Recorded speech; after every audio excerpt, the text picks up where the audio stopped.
الحمد لله رب العالمين وصلى الله وسلم وبارك على نبينا محمد وعلى آله وأصحابه أجمعين ومن تبعهم بإحسان إلى يوم الدين أما بعد فيقول الله تبارك وتعالى أعوذ بالله من الشيطان الرجيم وَلَقَدْ خَلَقْنَا الْإِنسَانَ وَنَعْلَمُ مَا تُوَسْوِسُ بِهِ نَفْسُهُ وَنَحْنُ أَقْرَبُ إِلَيْهِ مِنْ حَبْلِ الْوَرِيدِ. எல்லாம் வல்ல அல்லாஹ்வின் பெயரை சொல்லி இந்த குத்பா பிரசங்கத்தை ஆரம்பம் செய்கிறேன். புகழ் அனைத்தும் அல்லாஹ்வுக்கே உரித்தாகட்டும். அன்புக்குரிய சகோதரர்களே, வாழ்க்கையின் எல்லா நிலைகளிலும் அல்லாஹுக்கு வழிபட்டு தக்வாவுடன் வாழுமாறு முதலில் எனக்கும் பிறகு உங்களுக்கும் வசியத் செய்து கொள்கிறேன். பெருமதிப்புக்குரிய சகோதரர்களே, வாழ்க்கையில் நாம் செய்யக்கூடிய செயல்கள், நாம் பேசக்கூடிய பேச்சுக்கள் அத்தனைக்கும் ஒரு தாக்கம் இருக்கிறது, ஒரு முடிவு இருக்கிறது.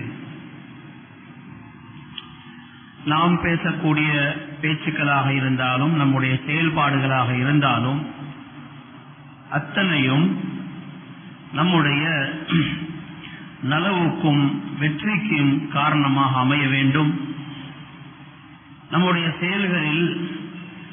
செயல்கள் கைசேதமாக முடிந்துவிடக்கூடாது. 3 முக்கிய விடயங்களை நான் இந்த இடத்தில் உங்களுக்கு முன்னால் தெளிவுபடுத்துவது பொருத்தமாக இருக்கும் என்று நினைக்கிறேன். அந்த 3 விடயங்களையும் வாழ்க்கையில் நாம் கட்டாயப்படுத்திக் கொண்டால் இன்ஷா அல்லாஹ் நாம் செய்கிற எந்த செயல்களிலும் நாம் பேசுகிற பேச்சுக்களிலும் கைசேதப்பட வேண்டிய நிலை நமக்கு ஏற்பட மாட்டாது. அன்புக்குரிய சகோதரர்களே, ஒரு மனிதனுடைய வாழ்க்கையில் அவன் ஈடுபடக்கூடிய எல்லா துறைகளுக்கும் மார்க்கம் வழிகாட்டி இருக்கிறது. இந்த மார்க்கம் மனிதர்களால் உருவாக்கப்பட்டதல்ல. இஸ்லாமிய மார்க்கம் அல்லாஹ்வினால் மனிதனுக்கு இறக்கி வைக்கப்பட்ட மார்க்கம். மனிதர்களால் உருவாக்கப்படக்கூடிய வழிகாட்டல்கள் சில பொழுது ஒரு காலத்துக்கு பொருத்தமாக இருக்கும், இன்னொரு காலத்துக்கு பொருத்தமானதாக இருக்க மாட்டாது. சிலருக்கு அது பொருத்தமானதாக இருக்கும், இன்னும் பலருக்கு அது பொருத்தமானதாக அமைய மாட்டாது. அல்லாஹு தஆலா அவன் கடந்த காலங்களுடைய அறிவும் உள்ளவன், அவனுக்கு நிகழ்காலமும் தெரியும், எதிர்காலத்தில் யாருக்கு என்ன நடக்க இருக்கிறது அத்தனையும் அறிந்தவன். அவன் நமக்கு இஸ்லாமிய மார்க்கத்தை, இந்த வழிகாட்டலை நமக்கு ஏற்படுத்தி தந்திருக்கிறான். யார் எந்த துறையில இருந்தாலும் அவர்களுக்கு இஸ்லாம் அழகாக வழிகாட்டிக் கொண்டிருக்கும் எல்லா காலங்களிலும். அன்புக்குரிய சகோதரர்களே, நாம் செய்யக்கூடிய எந்த ஒரு கர்மமாக இருந்தாலும் முதலாவது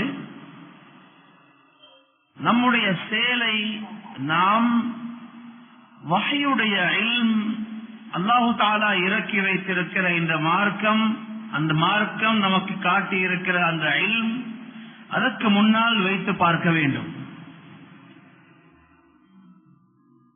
நான் செய்ய போகிற இந்த கர்மத்தில் எனக்கு இஸ்லாம் என்ன வழிகாட்டுகிறது, இதை பார்த்துதான் நம்முடைய செயல்பாடுகளை அமைக்க வேண்டும். நமக்கெல்லாம் ஒரு பூரணமான மார்க்கப்பற்றுள்ள மனிதனாக வாழ வேண்டும் என்ற ஆசை இருக்கிறது. மார்க்கப்பற்று, மார்க்கத்துடைய பேணுதல் என்று சொல்வது வெறும் நம்முடைய தொழுகை, இபாதாத்துகள் போன்றவற்றை சரியாக செய்து கொள்வது மட்டுமல்ல. அது மார்க்கத்தில் ஒரு பகுதி மட்டும்தான். நாம் செய்கிற தொழில்களாக இருந்தாலும், வியாபாரமாக இருந்தாலும், திருமணமாக இருந்தாலும், வாழ்க்கையில் நாம் என்னென்னவெல்லாம் செய்கிறோமோ அத்தனைக்கும் மார்க்கத்துடைய சட்டதிட்டங்கள் இருக்கின்றன, மார்க்கத்துடைய வழிகாட்டல்கள் இருக்கின்றன. சஹாபாக்களிடத்தில் இருந்த மிக உயர்ந்த ஒரு பண்புதான், சஹாபாக்கள் இந்த உம்மத்தில் தெரிவு செய்யப்பட்டவர்கள், முழுமையான தீனை பின்பற்றியவர்கள், பின் வரக்கூடியவர்களுக்கு முன்மாதிரியான ஒரு வாழ்க்கையை வாழ்ந்தவர்கள் சஹாபாக்கள். அவர்களிடத்தில் இருந்த உயர்ந்த பண்பு இதுதான். தம்முடைய எந்த செயல்களாக இருந்தாலும் அவற்றை மார்க்கம், அல்லாஹுக்கும் அல்லாஹ்வுடைய ரசூலுக்கும் மார்க்கத்துடைய அறிவுக்கும் முன்னால் முதலாவது அதை நிறுத்தினார்கள். ஒரு சில உதாரணங்களை நான் உங்களுக்கு முன்னால் சொல்கிறேன். சஹாபாக்களில் பல தரப்பட்டவர்கள் இருந்தார்கள். கிராமங்களில் இருந்து வந்தவர்கள், நகரங்களில் இருந்து வந்தவர்கள், பல வகையான தொழில்கள் செய்யக்கூடியவர்கள் என்று பல வகையினர்கள் இருந்திருக்கிறார்கள். அவர்கள் எல்லோரும் எப்படி தம்முடைய செயல்பாடுகளை, வாழ்க்கையில் செய்யக்கூடிய அத்தனை கர்மங்களையும் வஹ்யுடைய இல்முக்கு முன்னால் வைத்து அதை அமைத்துக் கொண்டார்கள் என்பதை நாம் இதிலிருந்து புரியலாம். கிராமப்புறத்தில் வாழ்ந்த ஒரு சஹாபிதான் அபூ ஸஅலபா அல் குஷனி ரலியல்லாஹு அன்ஹு அவர்கள். அவர்கள் வந்து கேட்கிறார்கள், யா ரசூலல்லாஹ், இன்னா பிஅர்தி ஸைத், நாங்கள் வேட்டை ஆடக்கூடிய, வேட்டையாடி சாப்பிடக்கூடிய கிராமத்தில் வாழக்கூடியவர்கள். நானும் வேட்டையாடுகிறேன். அஸீது பிகௌசி وبكلب الذي ليس بمعلم وبكلب المعلم. சில பொழுது நான் அம்பெய்து வேட்டையாடுகிறேன் மிருகங்களை, சில பொழுது நாயை அனுப்பி வேட்டையாடுகிறேன். நாயில் இருவாய் இருக்கிறது, வேட்டைக்கு பயிற்றுவிக்கப்பட்ட நாய், வேட்டைக்கு பயிற்றுவிக்கப்படாத நாய். இந்த ரெண்டு வகையான நாய்களையும் வேட்டைக்கு நாம் பயன்படுத்துகிறோம். ஃபமா யஸ்லுஹு லி, யா ரசூலுல்லாஹ், நீங்கள் எனக்கு சொல்லித் தாருங்கள், இவற்றில் எதை நான் எடுக்கலாம், எதை எடுக்கக்கூடாது, மார்க்கம் எதை அனுமதிக்கிறது, எதை அனுமதிப்பதில்லை என்பதை நீங்கள் எனக்கு சொல்லித் தாருங்கள் என்று கேட்கிறார்கள். அல்லாஹ்வுடைய ரசூல் ஸல்லல்லாஹு அலைஹி வஸல்லம் அவர்கள் மார்க்கம் வேட்டைக்கு எப்படி வழிகாட்டி இருக்கிறது என்பதை அவர்களுக்கு சொல்லிக் கொடுக்கிறார்கள். ஹக்கீம் இப்னு ஹிஸாம் ரலியல்லாஹு அன்ஹு அவர்கள் ஒரு வியாபாரி. வந்து கேட்கிறார்கள், யா ரசூலல்லாஹ், يأتيني الرجل يسألني من البيع ما ليس عندي. என்னுடைய வியாபாரத்தில் சில மனிதர்கள் வருகிறார்கள், என்னிடத்தில் கைவசம் இல்லாத பொருட்களை அவர்கள் என்னிடத்தில் கேட்கிறார்கள். எனக்கு இன்ன பொருள் தேவை, இன்ன பொருள் தேவை என்று கேட்கிறார்கள். அது என்னுடைய கைவசம் இருப்பதில்லை. அப்தாஉ லஹு மின ஸூகி ثم அபீஉ, நான் அவருக்கு தேவையான பொருள் என்ன என்பதை தெரிந்து கொண்டு அதை பஜார்ல இருந்து வாங்கி பிறகு அவருக்கு விற்கலாமா என்று கேட்கிறார்கள். சொன்னார்கள், லா தபிஅ மா லைஸ இந்தக், உங்களிடத்தில் கைவசம் எது இல்லையோ அதை நீங்கள் விற்பனை செய்ய வேண்டாம் என்று சொன்னார்கள். ஒரு சஹாபி வந்து கேட்கிறார்கள், யா ரசூலல்லாஹ், الرجل منا يلقى أخاه أو صديقه أينحني له. எங்களில் ஒருவர் தன்னுடைய சகோதரரை அல்லது தன்னுடைய நண்பரை பிரிவுக்கு பின்னால் சந்திக்கும் பொழுது தலையை குனித்து அவரை வரவேற்கலாமா? தலையை குனித்து முகமன் சொல்லலாமா? சொன்னார்கள் கூடாது.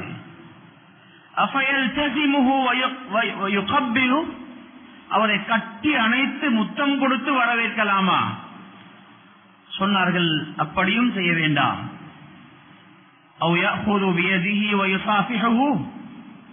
அந்த மனிதர் கேட்கிறார், அப்படியாக இருந்தால் அவருடைய கையை பிடித்து முசாஃபஹா செய்யலாமா, கைலாக கொடுத்து வரவேற்கலாமா? சொன்னார், நாம் அப்படித்தான் நீங்கள் அவரை வரவேற்க வேண்டும். அன்றாடம் நாம் பலரையும் வரவேற்கிறோம், பலரையும் சந்திக்கிறோம். அதை எப்படி செய்ய வேண்டும்? அதை கூட வஹ்யுடைய இல்முக்கு முன்னால் வைத்து முறையை தெரிந்து செயல்படுகிறார்கள். இவர்கள் தான் சஹாபாக்கள். தாரிக் என்ற சஹாபி, தாரிக் இப்னு சுவைத் ரலியல்லாஹு அன்ஹு அவர்கள் கேட்கிறார்கள், வந்து கேட்கிறார்கள், யா ரசூலல்லாஹ், இன்ன பி அர்தினா அஅனாபன், எங்களுடைய ஊரில் நிறைய திராட்சை பழம் விளைகிற ஊர், நிறைய திராட்சை பழம் விளைகிறது.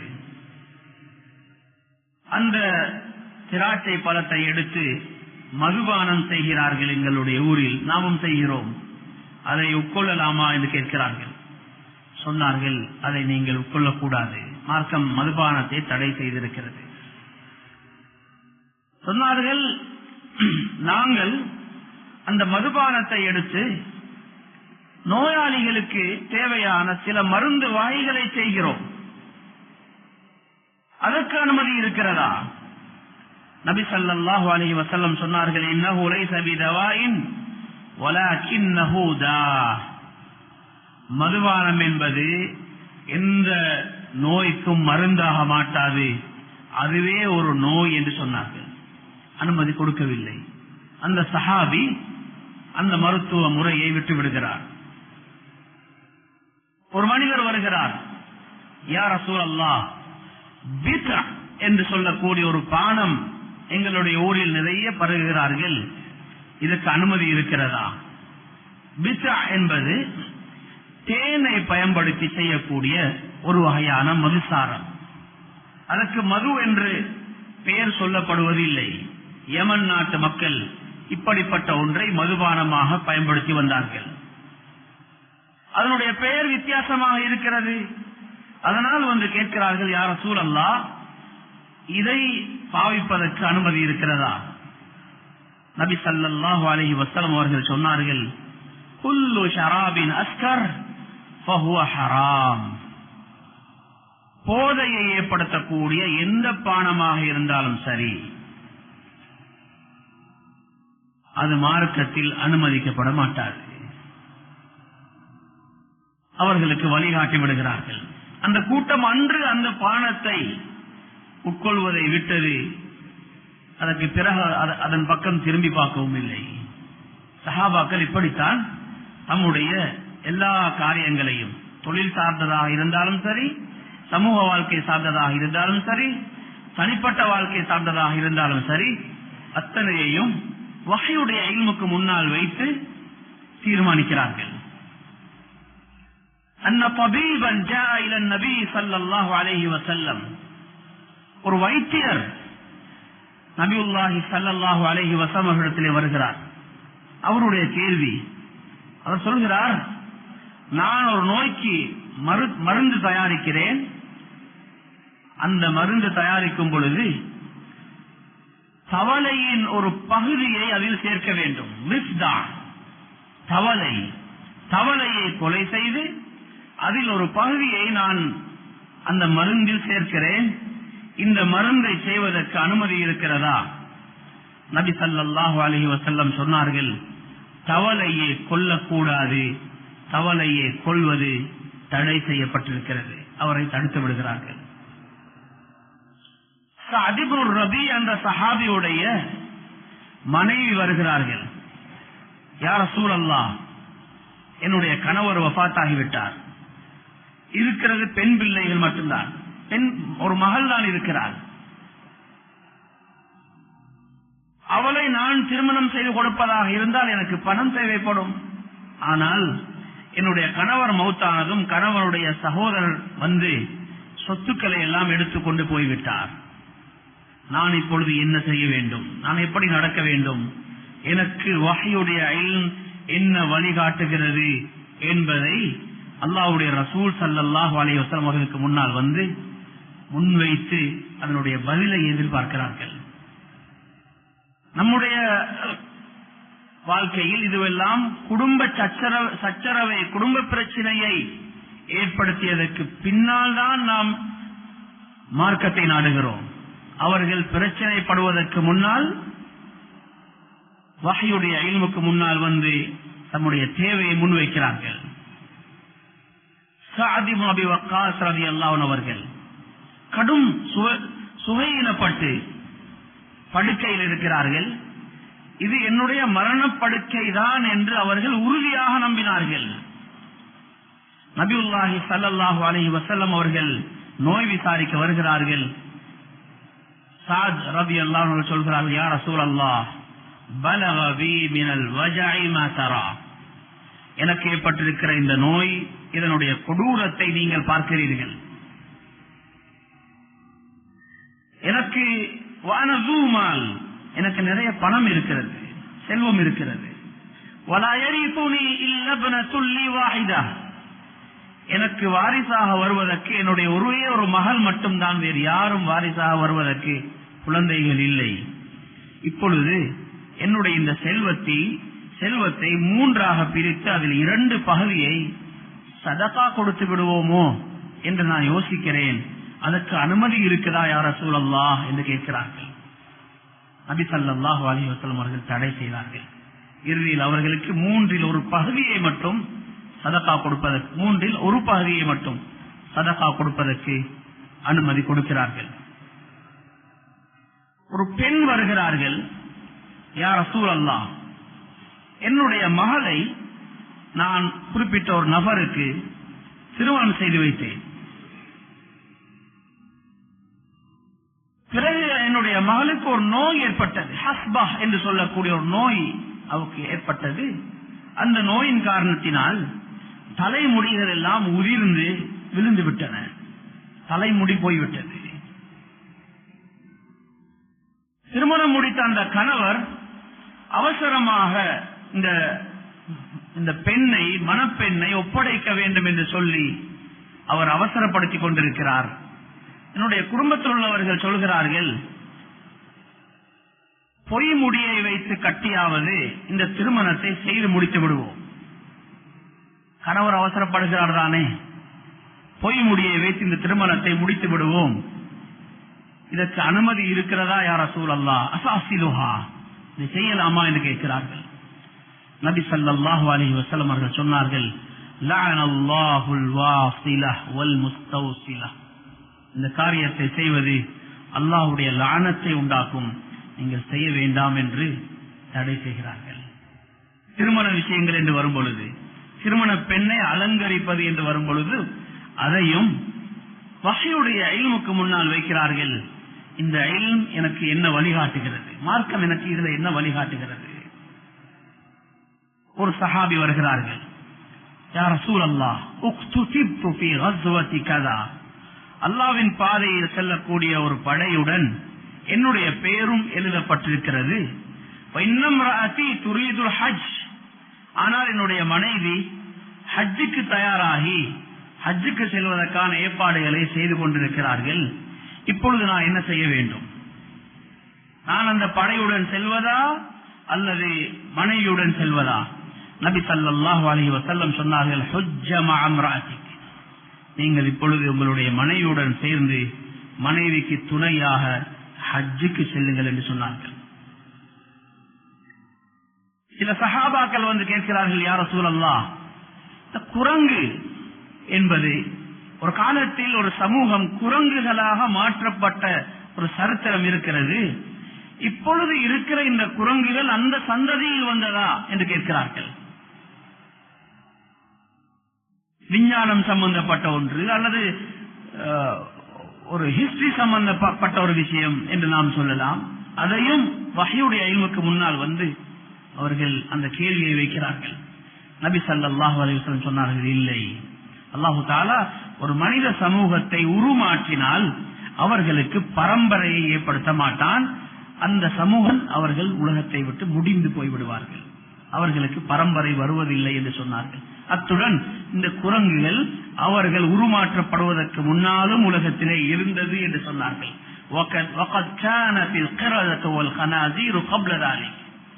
அதற்கு முன்பும் இந்த குரங்குகள் உலகத்திலே இருந்தன என்று சொன்னார்கள். உமர் ரலியல்லாஹு அன்ஹு அவர்கள் வந்து கேட்கிறார்கள், யா ரசூலல்லாஹ், நான் ஒரு குதிரையை அல்லாஹ்வின் பாதையில் ஒருவருக்கு சதகாவாக கொடுத்தேன். ஆனால் அந்த மனிதர் அதை சரியாக பாவிக்கவில்லை. பஜாரில் நான் போயிருந்த நேரத்தில் அது அங்கு விற்கப்பட்டுக் கொண்டிருப்பதை பார்த்தேன். அது ஒரு நல்ல சிறந்த குதிரை என்றதனாலதான் நான் அதை கொடுத்தேன். அதை நான் மீண்டும் வாங்கலாமா என்று கேட்கிறார்கள். ஒரு பொருளை வாங்குவதற்கு, ஒரு மிருகத்தை வாங்குவதற்கு, ஒரு வாகனத்தை வாங்குவதற்கு அதையும் வஹ்யுடைய இல்முக்கு முன்னால் வைத்து தீர்மானிக்கிறார்கள். உமர் ரலியல்லாஹு அன்ஹு அவர்கள் ஒரு தடவை கேட்கிறார்கள், யா ரசூலல்லாஹ், ஜாஹிலியா காலத்தில் நான் ஒரு நேர்ச்சை வைத்திருந்தேன். மஸ்ஜிதுல் ஹராமில் ஒரு நாள் ஒரு இரவு இஅ்திகாஃப் இருக்க வேண்டும் என்று சொல்லி நான் நேர்ச்சை வைத்திருந்தேன். இஸ்லாத்துக்கு வந்து விட்டேன். இப்பொழுது அந்த நேர்ச்சையை நான் என்ன செய்ய வேண்டும்? நேர்ச்சை இருப்பது போல, நேர்ச்சை வைத்தது போல இஅ்திகாஃப் இருக்க வேண்டுமா, தேவையில்லையா என்று கேட்கிறார்கள்.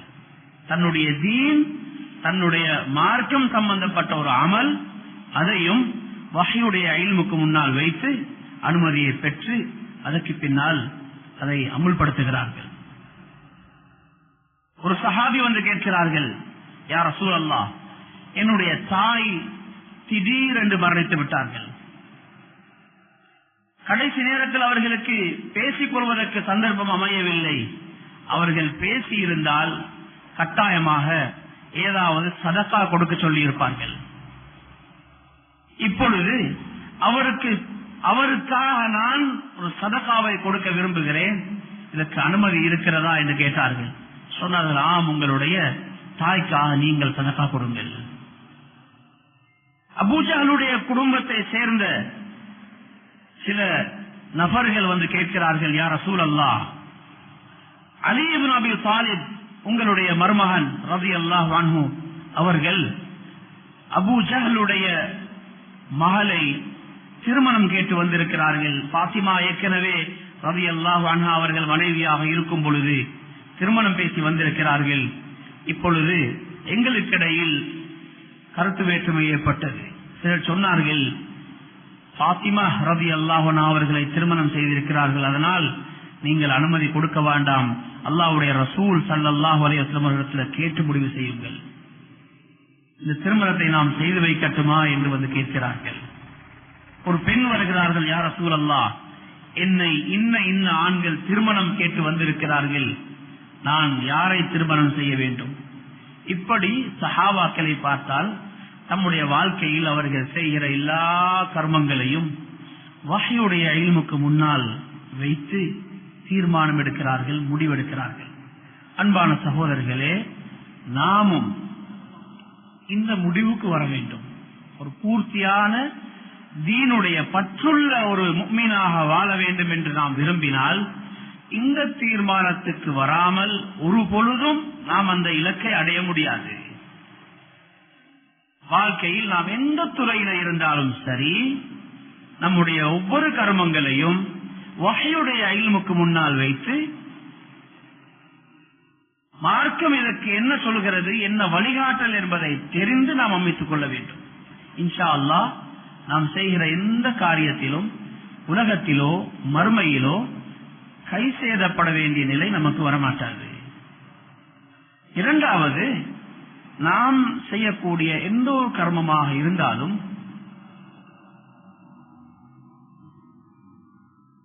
அவசரப்பட்டு அதை முடிவெடுத்து விடாமல் குறைந்தபட்சம் ஓரிரு நிமிஷங்களாவது ஒதுக்கி நான் இந்த காரியத்தை ஏன் செய்கிறேன் என்ற கேள்வியை நம்முடைய உள்ளத்தில் கேட்டு சரியான நோக்கத்தில் அதை செய்ய வேண்டும்.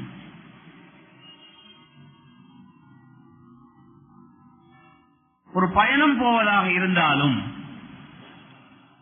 ஒரு சதகா கொடுப்பதாக இருந்தாலும், ஒரு அமலை செய்வதாக இருந்தாலும், ஒரு திருமணத்தில் பங்கெடுப்பதாக இருந்தாலும், நாம் முதலில் கொஞ்ச நேரம் எடுத்து நம்முடைய உள்ளத்துடன் பேச வேண்டும். என்ன நோக்கத்தில் நான் இதை செய்கிறேன்? நோக்கங்கள் தவறி போய்விட்டால் நாம் கஷ்டப்பட்டு செய்யக்கூடிய அமல்களும் வீணாகி போய்விடும். அதற்கு எந்த நன்மையும் அமைய மாட்டாது. ஹிஜ்ரத் போயிருக்கிறார்கள் மக்காவிலிருந்து மதீனாவுக்கு. மிக உயர்ந்த ஒரு அமல் ஹிஜ்ரத் என்பது. நபி ஸல்லல்லாஹு அலைஹி வஸல்லம் அவர்கள் மதீனாவில் குத்பா செய்தார்கள். அந்த குத்பாவில் அவர்கள் சொல்கிறார்கள், இன்னமல் அஅமாலு பின்னியாத். மனிதர்கள் செய்யக்கூடிய அமல்கள் எல்லாமே அவர்களுடைய நியத்தை பொறுத்தது. யாரெல்லாம் அல்லாஹ்வையும் ரசூலையும் நோக்கி ஹிஜ்ரத் வந்தார்களோ அவர்கள் அல்லாஹ்வையும் ரசூலையும் நோக்கி ஹிஜ்ரத் செய்திருக்கிறார்கள். ஒமன் கானத் ஹிஜ்ரத்துஹு லிதுன்யா யுஸீபுஹா அவ் இம்ரஅத்தின் யன்கிஹுஹா. யாரெல்லாம் துனியாவுடைய ஏதாவது ஒன்றை அடைவதற்காக வேண்டி மக்காவை விட்டு மதீனாவுக்கு வந்தார்களோ, அல்லது ஒரு பெண்ணை திருமணம் செய்து கொள்ள வேண்டும் என்ற நோக்கத்தில் மதீனாவுக்கு வந்தார்களோ, ஃபஹிஜ்ரத்துஹு இலா மா ஹாஜர இலை. அவர்கள் எதற்காக ஹிஜ்ரத் செய்தார்களோ அதற்காகத்தான் அவர்கள் ஹிஜ்ரத் செய்திருக்கிறார்கள். அல்லாஹ்வையும் ரசூலையும் நோக்கியதாக அவர்களுடைய ஹிஜ்ரத் அமைய மாட்டாது என்று சொன்னார்கள். அன்பான சகோதரர்களே, வாழ்க்கையில் நாம் கஷ்டப்பட்டு செய்யக்கூடிய எத்தனையோ அமல்கள் நம்முடைய நோக்கங்கள் சரியில்லை என்ற காரணத்தினால் வீணாகி போய்விடுகின்றன. நாம் ஒரு திருமணத்தில் பங்கெடுக்கிறோம், ஒரு வலீமாவில் பங்கெடுக்கிறோம். வலீமாவில் பங்கெடுப்பது என்பது ஒரு மிக முக்கியமான ஒரு மார்க்கத்துடைய கடமை. வலீமாவுக்கு சொல்லப்பட்டால், அழைக்கப்பட்டால் உலமாக்கள் சொல்கிறார்கள், அதற்கு பதில் அளிப்பது ஃபர்து ஐன். அதற்கு நன்மை இருக்கிறது. ஒரு திருமணத்துக்கு, ஒரு வலீமாவுக்கு நாம் அழைக்கப்பட்டிருக்கிறோம். சில பொழுது நாம் அந்த வலீமாவுக்கு செல்லும் பொழுது நம்முடைய உள்ளத்திலே வருகிற எண்ணம், என்னுடைய வலீமாவுக்கு அவர் வந்தார், அதனால் இந்த வலீமாவுக்கு போகாம இருக்க இயலாது. வலீமாவுடைய அழைப்பு, அந்த கார்டு வந்ததுமே நாம் யோசிக்கிறோம், இது என்றால் எந்த காரணமும் சொல்ல முடியாத ஒரு அழைப்பு, இது என்றால் தவிர்க்க முடியாத ஒன்று, போய்தான் ஆக வேண்டும். காரணம் சொல்லி இதில் இருந்து எனக்கு தவிர்ந்து கொள்ள முடியாது. அன்பான சகோதரர்களே, ஒரு ஃபர்து ஐனுடைய நன்மையை சம்பாதிக்க முடியுமான ஒரு அமலை நாம் ஒரு தப்பான நீயத்தின் காரணத்தினால் இழந்து விடுகிறோம். ஜனாசா, தூரத்தில் ஒரு மனிதருடைய ஜனாசா செய்தி கேள்விப்படுகிறது. நாம் நினைக்கிறோம், எங்களுடைய வீட்டில் நடந்த ஜனாசாவுக்கு அவர்கள் தூரத்தில் இருந்து கஷ்டத்துடன் வந்து பங்கெடுத்தார்கள். இப்பொழுது அந்த குடும்பத்தில் ஒரு ஜனாசா, நாங்கள் அதிலே கலந்து கொள்ளவில்லையானால் அது நமக்கு சரியில்லை. ஒரு நாள் வேலைக்கு லீவு போட்டுவிட்டு பல்லாயிரக்கணக்கான ரூபாய்களை செலவழித்து நாம் அங்கே சென்று ஜனாசாவில் கலந்து கொள்கிறோம். நமக்கு இதில் என்ன நன்மை கிடைக்கப் போகிறது? ஜனாசாவில் கலந்து கொள்வது இதற்கு பெரும் நன்மை இருக்கிறது. ஆனால் நம்முடைய நோக்கங்கள் தவறிவிடுகிற காரணத்தினால் அந்த நன்மையை நாம் இழந்து விடுகிறோம். எவ்வளவு அவசரமாக இருந்தாலும் சரி, அவசரப்பட்டு தீர்மானம் எடுக்காமல் கொஞ்சம் நம்முடைய உள்ளத்துடன் பேசி, நான் எந்த நோக்கத்தில் இதை செய்கிறேன், நான் கொடுக்கக்கூடிய இந்த விருந்தை நான் எதற்காக செய்கிறேன் என்பதை கேட்டு பிழையான முடிவுகளை மறுத்து, பிழையான நோக்கங்களை மறுத்து, சரியான நோக்கத்தை கொண்டு வந்துதான் அந்த காரியத்தை நாம் ஆரம்பிக்க வேண்டும்.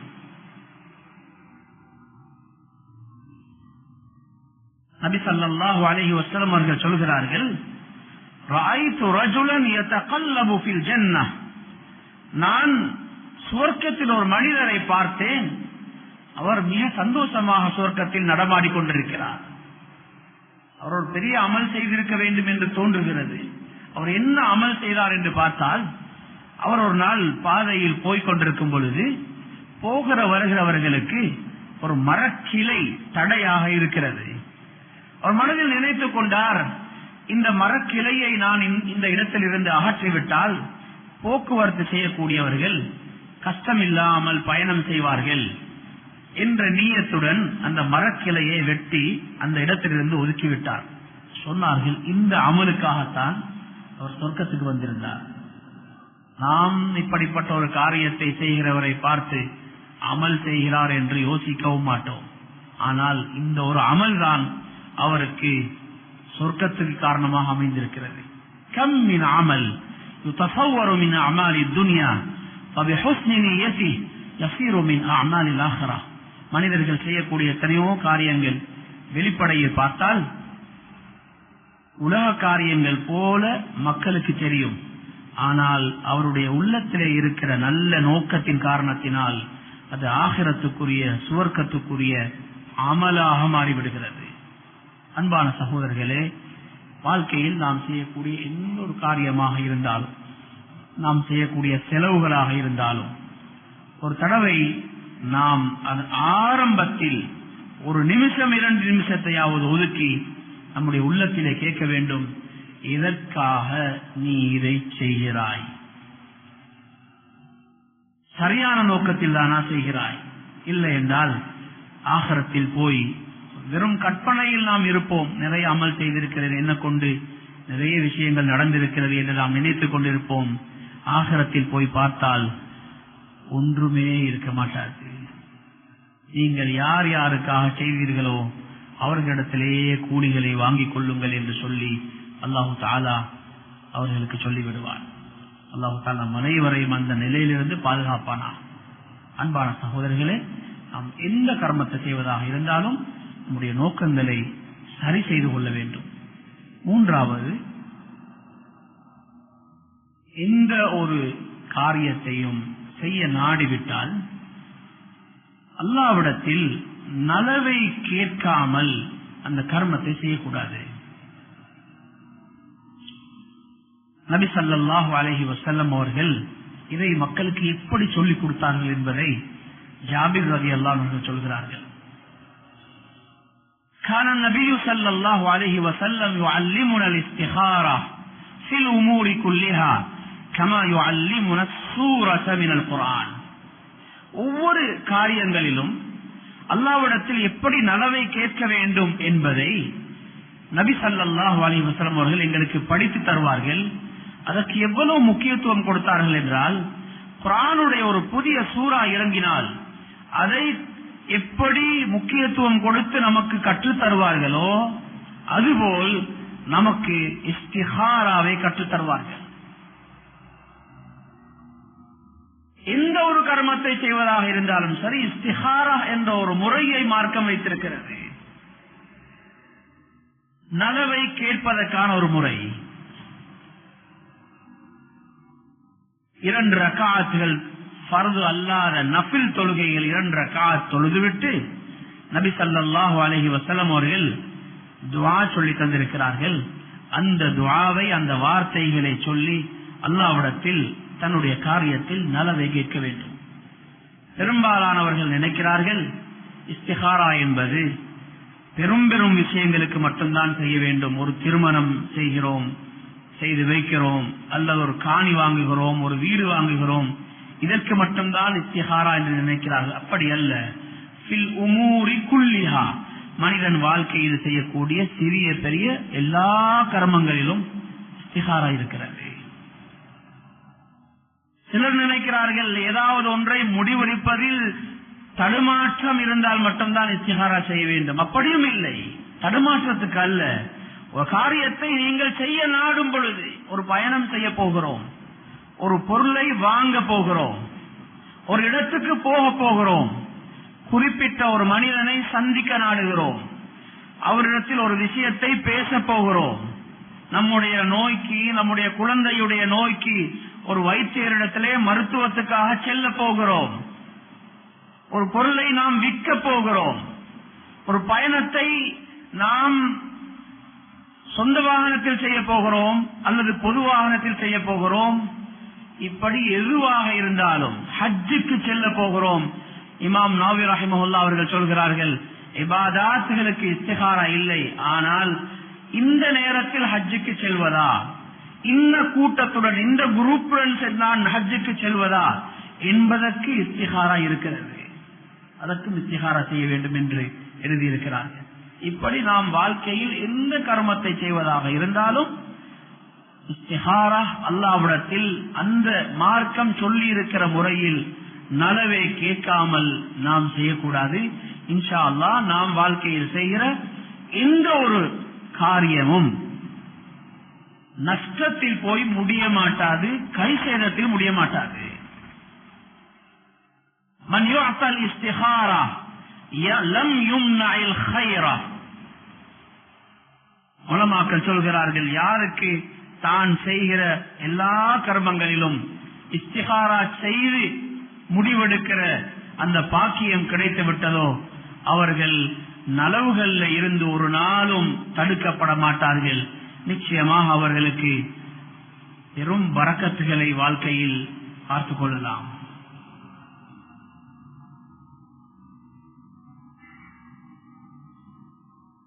ஒரு மனிதன் தன்னுடைய எல்லா காரியங்களிலும் அல்லாஹ்விடத்தில் இஸ்திகாரா செய்ய ஆரம்பிக்கும் பொழுது சாதாரணமான மனித பண்புல இருந்து மலக்குகளுடைய பண்பை, மலக்குகளுக்கு இருக்கிற தன்மையை அவன் அடைய ஆரம்பிக்கிறான். மலக்குகளை பொறுத்தவரையில் அவர்களுக்கு சொந்தமாக எந்த ஆசையும் கிடையாது.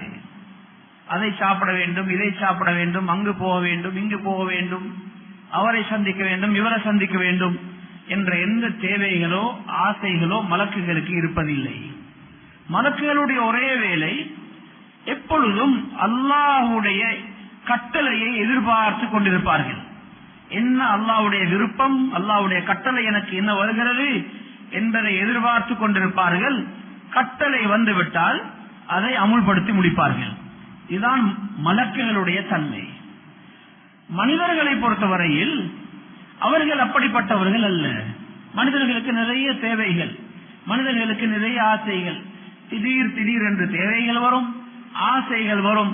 அந்த இடத்துக்கு போய்விட்டு வந்தால் நல்லது, அங்கே போய் ஒரு சாப்பாடு சாப்பிடலாம், அவரை சந்திக்கலாம், இவரை சந்திக்கலாம், அதை வாங்க வேண்டும், இதை வாங்க வேண்டும் என்ற ஆசைகள் மனிதனுக்கு நிறைய வரும்.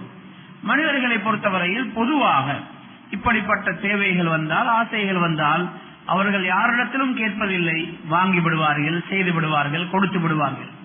ஒரு மனிதர் இருக்கிறார், அவர் சாதாரணமாக மற்ற மனிதர்களைப் போல இந்த முடிவுகளை எடுக்காமல் எந்த ஒரு ஆசை வந்தாலும் தேவை வந்தாலும் 2 ரக்காத் தொழுதுவிட்டு குறிப்பிட்ட அந்த துஆவை ஓதி அல்லாஹ்விடத்திலே கேட்கிறார், யா அல்லாஹ், இந்த காரியத்தில் எனக்கு நலவு இருந்தால் இதை நீ செய்து தருவாயாக, இதுல நலவு இல்லை, இதுல தீங்கு இருந்தால் இதை என்னை விட்டு திருப்பி விடுவாயாக என்று ஒரு மனிதர் அல்லாஹ்விடத்திலே கையேந்துகிறார் என்றால் இவர் சாதாரண மனிதர்களுடைய தன்மையில இருந்து விலகி மலக்குகளுக்கு இருக்கக்கூடிய தன்மை, யா அல்லாஹ், எனக்கு இந்த ஆசை வந்திருக்கிறது, இந்த பொருளை வாங்க வேண்டும் என்று என்னுடைய மனசு சொல்கிறது, ஆனாலும் நான் முடிவெடுக்கவில்லை, உன்னுடைய விருப்பத்தை நான் எதிர்பார்க்கிறேன் என்று அல்லாஹ்வுடைய விருப்பத்துக்காக காத்திருக்கிறார். ஆகவேதான் இவர் சாதாரண மனிதர்கிட்ட இருக்கக்கூடிய அந்த மனித தன்மையிலிருந்து வேறுபட்டு மலக்குகள்கிட்ட இருக்கக்கூடிய அந்த மலக்கீயத்தை நோக்கி உயர்கிறார். அன்பான சகோதரர்களே, இஸ்திகாரா செய்வதனால் வாழ்க்கையில் பெரும் பரக்கத்துகளை பெற்றுக் கொள்ளலாம். நம்முடைய எல்லா கர்மங்களிலும் அல்லாஹ்வுடைய அந்த நலவை அல்லாஹ்விடத்திலே கேட்டு பெற்றுக்கொள்ள வேண்டும். கியாமத்துடைய நாளில் நாம் செய்யக்கூடிய ஒவ்வொரு செயல்களுக்கும் பேச்சுக்களுக்கும் கேள்வி கணக்கு இருக்கிறது. அந்த கேள்வி கணக்கில் நான் சரியான பதிலை கொடுத்து விடுவேன் என்று சொல்லி யாருக்குமே துணிந்து சொல்ல முடியாது. ஏனென்றால் அந்த கேள்வி கணக்கு என்பது பயங்கரமானது. மன் நூகிஷல் அஸாப ஃபகத் உஸிப், யாரிடத்திலேயாவது அல்லாஹு தஆலா கேள்வி கணக்கு கேட்க ஆரம்பித்து விடுவான் என்றால் நிச்சயமாக அவர் அஸாபில் மாட்டிக்கொள்வார், தப்பித்துக் கொள்ள முடியாது. அல்லாஹு தஆலா நம் அனைவரையும் அப்படிப்பட்ட நிலையிலிருந்து பாதுகாக்க வேண்டும். அன்பான சகோதரர்களே, யாருக்கும் துணிந்து நான் பதில் கொடுத்து விடுவேன் என்று சொல்ல முடியாது. என்றாலும் கூட தம்முடைய ஒவ்வொரு காரியத்திலும் தாமாக முடிவு செய்யாமல் யாரெல்லாம் இஸ்திகாரா செய்கிறார்களோ அவர்கள் நாளைக்கு விசாரிக்கப்படும் பொழுது அவர்களுக்கு அல்லாஹ்விடத்திலே சொல்வதற்கு ஒரு குறைந்தபட்ச பதில் இருக்கிறது. யா அல்லாஹ், உன்னிடத்தில் நான் நலவை கேட்டுவிட்டுதானே செய்தேன், எனக்கு இது தீங்காக அமையும் என்றிருந்தால் இதை தடுத்து விடு, இது எனக்கு வேண்டாம் என்று உன்னிடத்திலே கேட்டுதானே நான் அந்த காரியத்தை செய்தேன் என்று சொல்வதற்கு ஒரு உذر இருக்கிறது, ஒரு பதில் இருக்கிறது. அதை சொல்லிவிடுவோம் என்று யாருக்கும் துணிந்து சொல்லிவிட முடியாது. கேள்வி கணக்கு பயங்கரமானது.